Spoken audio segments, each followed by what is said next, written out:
Fala, guys nobre, tudo bem? Preparado para reagir? Bem-vindo a mais uma aula e agora nós vamos falar da nossa segunda função inorgânica, que é a função base. Olha só, guys nobre, nós falamos dos ácidos e que ácido era aquilo que liberava H+ em solução aquosa na definição de Arrhenius. Nós vamos continuar com a definição de Arrhenius, só que agora base vai ser aquela espécie que sofre dissociação e libera OH- como único ânion em uma solução aquosa. Então, viu que a gente tem uns termos diferentes? O ácido é aquilo que ioniza. Então, nós sabemos que antes não tinha carga e a carga foi formada. Quer dizer que os ácidos são compostos moleculares, compostos que compartilham elétrons. Agora, base é aquilo que dissocia. Dissociar é separar cargas. Ou seja, se a gente só vai separar se essas cargas já estavam formadas, bases são compostos iônicos, ok? Compostos iônicos, como por exemplo o NaOH. Firmeza? Beleza, guys? Olha a diferença, já uma grande diferença entre ácido e base.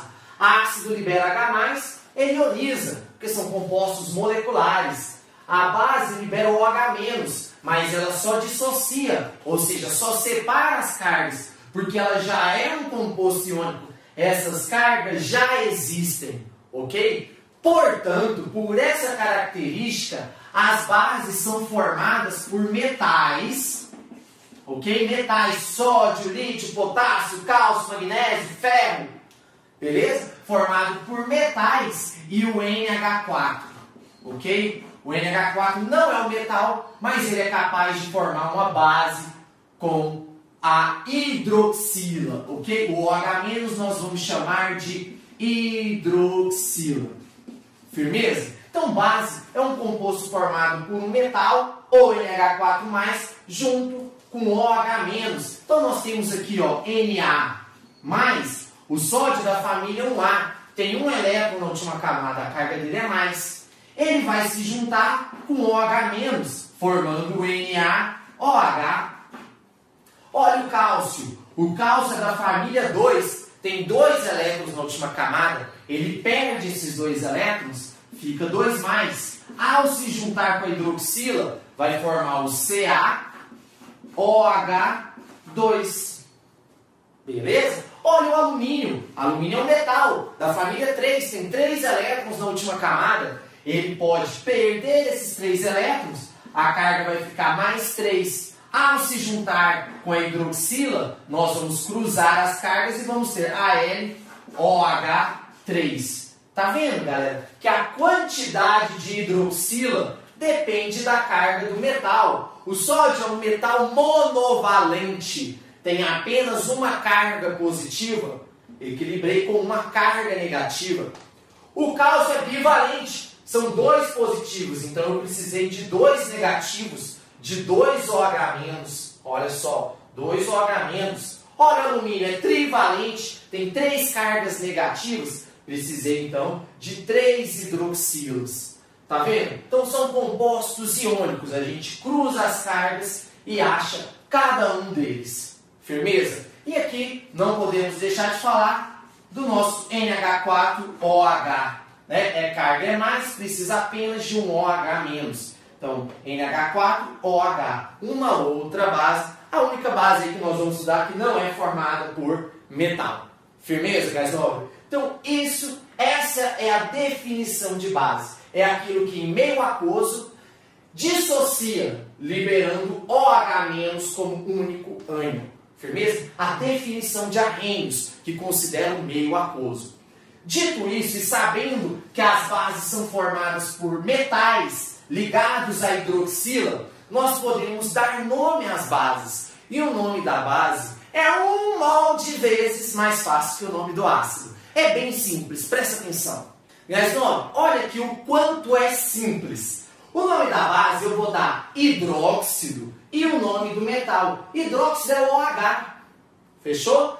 e o nome do metal que constitui essa base, ok? Só que aqui nós estamos falando de metais que têm a carga fixa, ou seja, os elementos da família 1A, os elementos da família 2A, da família 3, eles têm NOx fixo. O sódio sempre vai ser mais 1, o cálcio sempre vai ser mais 2. Então, nesses casos, a gente não precisa se preocupar. Basta a gente falar hidróxido e o nome do metal. Se esse daqui é o sódio, eu vou chamar de hidróxido de sódio.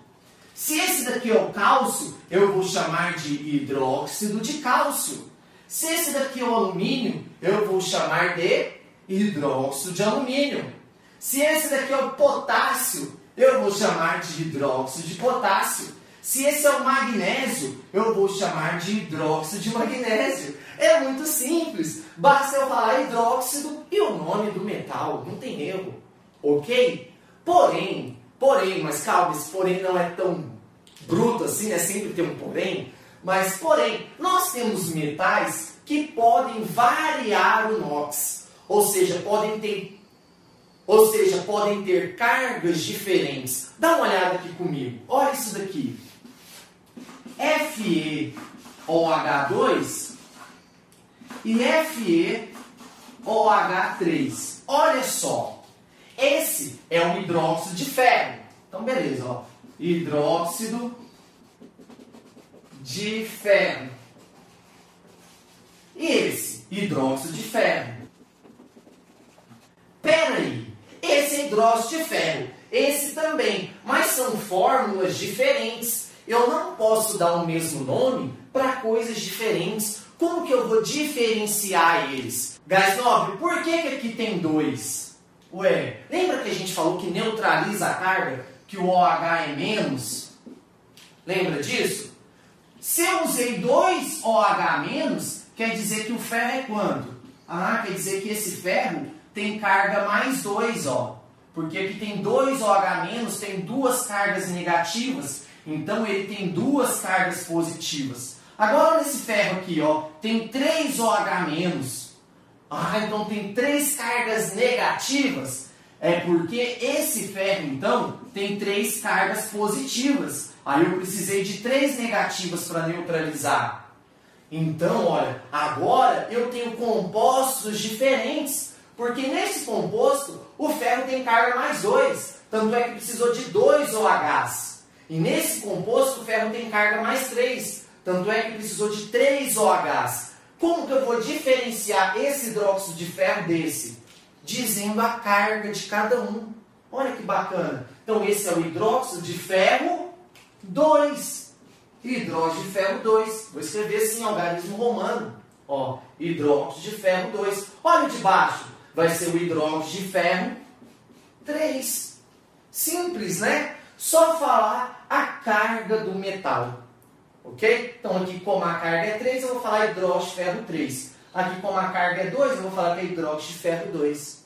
Ok? Mas eu posso usar uma outra nomenclatura também. Lembra que nós falamos que oso é para NOx pequeno? Que quanto menor o NOx, a gente tem oso. E quanto maior o NOx, a gente tem ico. Então, oso é para NOx menor. Ico é para NOx maior. Ok? Dessa maneira, eu posso falar aqui, ó, qual é maior e qual é menor. Ó, o ferro 3 é o maior, então o maior acaba em ico. Então eu posso falar hidróxido férrico. Férrico termina em ico, porque ele é o maior NOx. E esse que é o menor? Menor termina em oso. Então esse eu posso falar ferroso. Ferroso.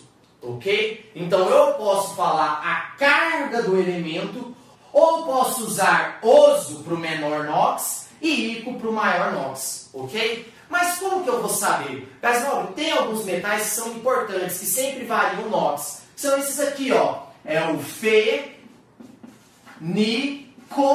ferro, níquel e cobalto, mais 2, mais 3. Ok? Ferro, níquel, cobalto, mais 2, mais 3. Fenico, mais 2, mais 3. E Cahug, né, que é o cobre e o mercúrio, Cahug, mais 1, mais 2. Então o cobre e o mercúrio pode ter NOx mais 1 ou mais 2. O ferro, o níquel e o cobalto podem ter NOx mais 2 ou mais 3. Então esses são alguns metaizinhos aí que costumam variar o NOx, ok? Serve, ajuda a gente a memorizar isso daqui. Vamos dar uma olhada em mais alguns, olha, que a gente acabou de falar. QOH e QOH2. Esse é o hidróxido de cobre. Esse é o hidróxido de cobre. Não pode ter o mesmo nome, são coisas diferentes. Então vamos olhar a carga. Esse cobre aqui, ó, é mais 1, porque ele só tem um OH-. Esse cobre aqui é mais 2, porque ele tem 2 OH-. Então eu vou chamar esse aqui de hidróxido de cobre 1, porque a carga dele é mais 1. E esse aqui, por ser mais 2, ele vai ser o hidróxido de cobre 2. Ok? Porque a carga é mais 2. Ou ainda, eu posso usar oso para o menor e ico para o maior. Então, o menor aqui agora é 1. Então, eu vou falar assim, ó, hidróxido cuproso. Cuproso. Ok? Porque o oso é menor. E esse daqui que é maior, eu vou falar ico. Então, é o hidróxido cúprico. Cúprico. Ok? Termina em ico. Firmeza, guys? Então, essa é a nomenclatura da base. É bem sossegado, basta falar hidróxido, o nome do metal. Se a carga variar, temos que dizer a carga do metal. Fechou? Beleza? Agora vamos ver uma segunda coisa aqui em relação às bases, a força básica. Olha só. Guys, em relação à força básica, também é muito simples, ok? Por quê? Olha só. O que é a força básica? Base não é aquilo que libera OH-. Então uma base forte vai ser forte quando ela liberar muito OH-. Então quanto mais OH- ela liberar, mais forte é aquela base. Só que aqui nós estamos falando de um composto iônico. Olha essa base aqui, ó, NaOH. Para ela liberar OH-, ela tem que se dissolver. Porque se dissolvendo, a água separa o Na do OH, formando o Na+, e o OH-. Por isso eu digo que a força básica está diretamente relacionada com a solubilidade da base. Para a base ser forte, ela precisa dissolver. Porque ela dissolvendo, ela libera o OH-. Então, eu estou falando de força e solubilidade ao mesmo tempo. As bases fortes serão as bases solúveis. Serão as bases que se dissolvem com facilidade. Porque se dissolvendo, libera o OH-. E as bases fracas serão as bases insolúveis. As bases que não conseguem dissolver. Se elas não dissolvem, elas não liberam o OH-. Olha que interessante. Por isso eu vou dizer para você que as bases fortes são as bases da família 1A e 2A, com exceção do berílio e magnésio. Ok? Então as bases fortes são as bases formadas da família 1A, dos metais da família 1A e dos metais da família 2A, menos o berílio e magnésio. Ok? O magnésio e o berílio é da 2A, mas eles não são fortes, eles são insolúveis. Por serem insolúveis, eles não liberam H-. Ok? Então eles são bases fracas. Então as bases fracas é todo o resto. O restante mais o berílio e magnésio. Ok? Então bem simples. As bases fortes são aquelas da família 1A e 2A menos o berílio e o magnésio. E as bases fracas é o resto. Mais o berílio e o magnésio, ok? Porque são bases pouco solúveis, que não vão solubilizar e não vão liberar o OH-. Beleza? Então, a base é bem mais simples do que o ácido, né? Tem bem menos coisa aí pra gente estudar em relação às bases. E é bacana porque é bem simples, é facinho de você pegar. Firmeza? Dito isso, guys, nós encerramos aqui a relação das bases. Porém, eu quero fazer uma observação. Existem algumas substâncias que formam um equilíbrio químico, que nós vamos estudar em breve. E essas substâncias, elas têm uma característica muito bacana. Elas conseguem mudar de cor na presença do OH- ou na presença do H+. Olha que legal. Ou seja, quando eu tenho OH- numa solução, ela fica de uma cor. Quando eu tenho H+ numa solução, ela fica de uma outra cor. Nós chamamos de indicadores ácido e base. Ou seja, é uma coisa que indica pra gente, que vai falar pra gente se aquele meio está ácido ou se aquele meio está básico. Lembra, a gente não vai experimentar mais. Ah não, base tem sabor adstringente, vou comer hidróxido de sódio para ver se é uma base. Não. Ah não, vou pingar ácido sulfúrico, é azedo. Não, você não vai fazer isso. Você tem indicadores, são substâncias que você coloca e se mudar de cor você vê a cor e fala, pô, é isso ou é aquilo.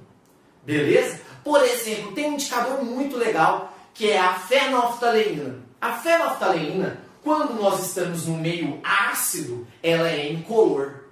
Quando nós estamos no meio básico, ela tem a cor rosa. Beleza? Então, eu posso descobrir se o meio está ácido ou básico pingando fenolftaleína. Ficando rosa, eu sei que é básico, eu tenho certeza absoluta que é básico. Tá bom? Mas eu tenho vários outros indicadores. Você pode olhar aí na tabela. Olha o azul de bromotimol. No meio ácido ele é amarelo. No meio básico ele é azul. Ok? Então, para você ver que bacana a existência desses indicadores que nos ajudam a determinar a acidez e a basicidade de uma substância. Ok? Falando nisso, falando em indicadores, vocês vão ver muito a partir de agora um negocinho chamado pH. O que é pH? Nós vamos estudar com mais propriedade isso daqui. Mas eu vou te falar já algumas coisas sobre ele. pH é o potencial hidrogeniônico. O que é isso? Que doidura! Não, pH é a medida de H+ no meio. Ok? É a medida de H+ no meio. Firmeza? Aí você vai dizer o seguinte, ó. O pH ele vai variar entre 0 e 14. Ok? O mínimo que ele chega é 0. O máximo que ele chega é 14. Então vamos pegar aqui a metade, ó. A metade é 7. Quando o pH for igual a 7, pH igual a 7, quer dizer que o número de H+ é igual ao número de OH-. Se é igual ao número de H+ e de OH-, eu vou falar que esse meio é neutro. Não é nem ácido e nem básico, porque é igual, ó. H+ não é aquilo que deixa ácido? É. OH- não é aquilo que deixa básico? É. Mas se eles são iguais, não é nem ácido nem básico, é neutro. Ok? Então, pH igual a 7, eu falo que eu tenho um meio neutro. pH menor que 7, pH menor que 7, eu chamo de ácido. É porque o meio está ácido. E pH maior que 7, o meio está básico. Ok? Meio neutro, ácido e básico. Então, ó, agora, por enquanto, é interessante a gente saber isso. Ok? Que pH é igual a 7, o número de H+ é igual ao número de OH-, o meio é neutro. pH menor que 7 é ácido. pH maior que 7 é básico. Fechou? Ok? Nós vamos destrinchar isso daqui depois. Vocês vão saber tudo disso daqui, tá? Mas por enquanto, vamos por partes. Isso daqui já está ótimo você saber isso por enquanto. Ok? E para ilustrar um pouquinho mais, isso que nós estamos falando de pH e de acidez e basicidade, vamos dar uma olhada em algumas substâncias do nosso cotidiano. Olha só, gás nobre, você pode olhar aí nesse quadro, olha o suco gástrico que está no nosso estômago. O pH é em torno de 1, pH muito ácido. Olha o suco de limão, pH 2 também muito ácido. Vamos subir mais um pouco, ó. O leite bovino ali em torno de 6, 7. Olha, levemente ácido. A água pura, caráter neutro. Depois nós temos a solução aquosa de bicarbonato de sódio, que tem um caráter alcalino, que é a mesma coisa que básico. Cremes dentais, solução aquosa de NaOH, né, que é o hidróxido de sódio, também a gente encontra como diabo verde isso. Tá? Desentupir, essas coisas. Então, olha que bacana, uma série de substâncias que estão presentes no nosso dia a dia. Firmeza, gás nobre? Então essa foi mais uma função inorgânica, a função base. Nós temos mais e eu te espero na próxima aula para a gente estudar um pouco mais. Um grande abraço e tchau, tchau!